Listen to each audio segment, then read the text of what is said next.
We're going to talk about Mary H.K Choi today.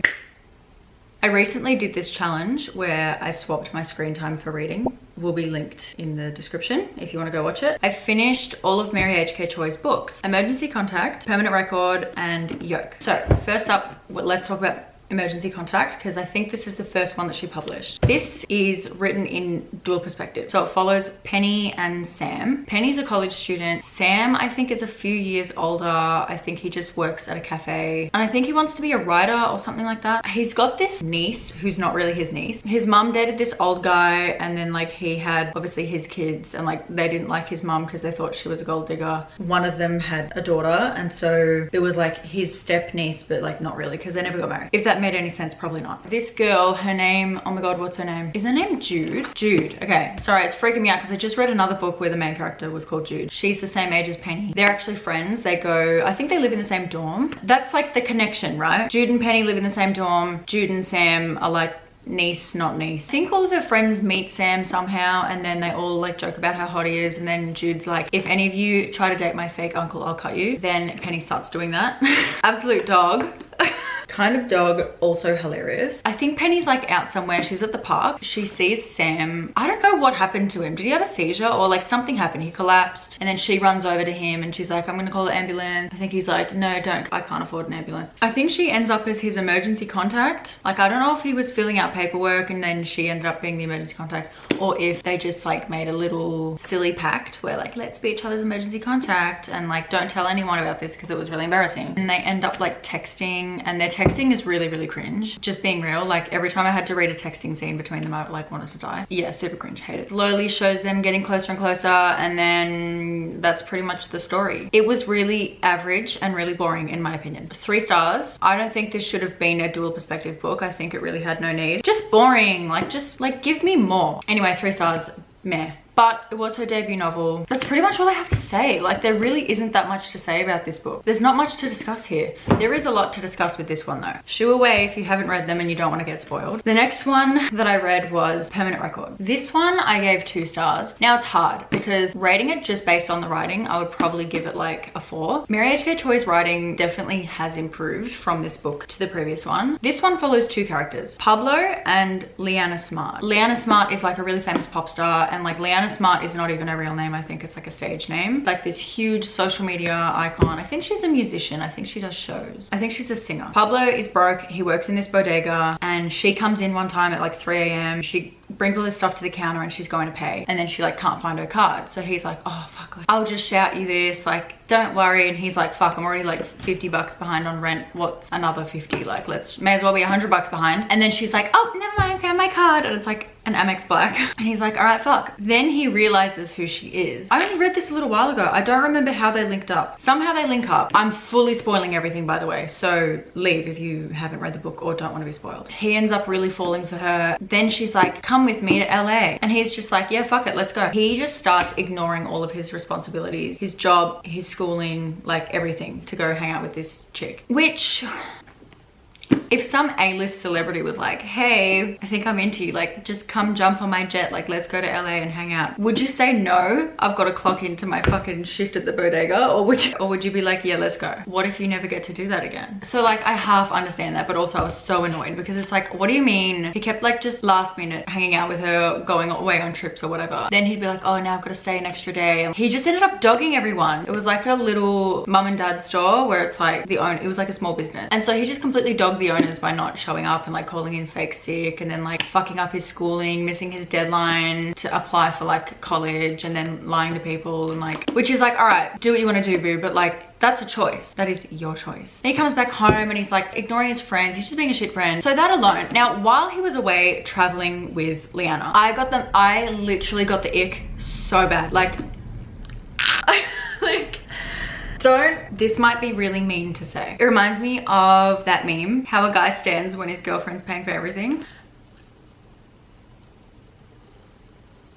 I'm not gonna say much here, okay? Because I know everyone has their opinion about this, but ick, major ick. I'm not saying that men have to pay for everything. Just every scene where he's like, just put it on Leanna's credit card, it was like, I don't know. And like I was talking about this to someone and she was like, oh, you always see it, like you always see love stories where some guy gets swept up by some billionaire guy, and like it was nice to see the shoe on the other foot for once.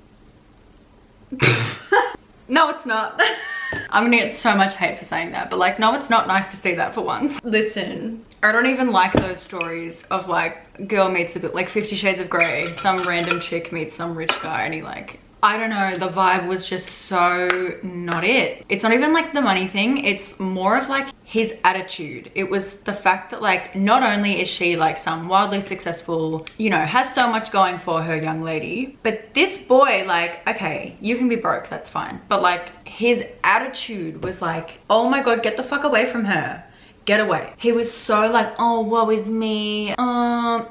Must be nice to his other friends that are like doing more than him. But then at the same time, he's like last minute canceling his shifts, not attending his college interview, not doing anything to get himself ahead, but then complaining and like having an absolute pity party sook fest about like feeling like a loser and like, oh, my friend is doing this and that. And it's like, well, get off your fucking ass and do something. Do you know what I mean? Like he was that type of guy. And like seeing that type of guy teeing around, like swept off his feet by this like girl, I literally gave her the ick so bad. Sorry, like sorry. I have shared many a controversial opinion on this channel in my day. I'm not gonna stop now. Like he's making fun of his dad's screenplay, like his dad writes a play. Pablo's just there the whole time being like, oh, I'm so embarrassed, this is gonna be so shit, and just like absolutely shitting on him until he does a good job, and then all of a sudden he's like, wow, I'm proud.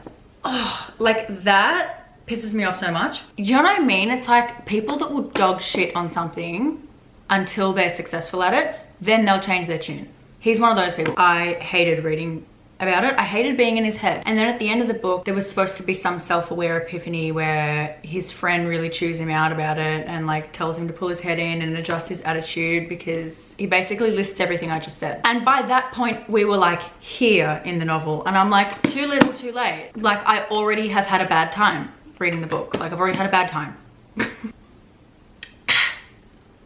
It's a no. 2 stars. I couldn't give it a 4 for the writing or for the storytelling or for the plot, because the plot was interesting concept. Main character literally was so insufferable, brought the reading experience down so much that it had to be a 2 star. It couldn't be anymore. I wanted to rate it 1, but I thought that's doing an injustice to the writing, the plot, the storytelling. Like I had to throw an extra star in there to be a little bit fair, but it was not getting a 3. Moving on to Yolk. Loved this one. I think, did I give this 4 stars or 5 stars? I can't remember. I think it would have been like a 4.5. This is about 2 sisters. I read this on my Kindle. One's called June and the other one is called Jane. June is like the older, successful, perfect sister. Like when you think of like the older sister that just has it all together, high paying job, very successful, lives in a beautiful apartment in New York City, very type A, her. And then Jane, the younger sister, hasn't quite figured it out yet, still kind of finding her way in life. She's dating an absolute loser. Oh my God, the guy in that book, the boyfriend in that book, I was like, I swear to God, get me the fuck out of here if I have to go through that again. But then they ended up breaking up, so I was like, thank God. Jane breaks up with that guy and then ends up moving in with June and like crashing on her couch, and then I don't know how to describe it. It's not a super plot driven book. It's very, very character driven. There is a plot as well, which was a huge step up from Emergency Contact, because Emergency Contact, genuinely, where was the plot? This one had very interesting characters.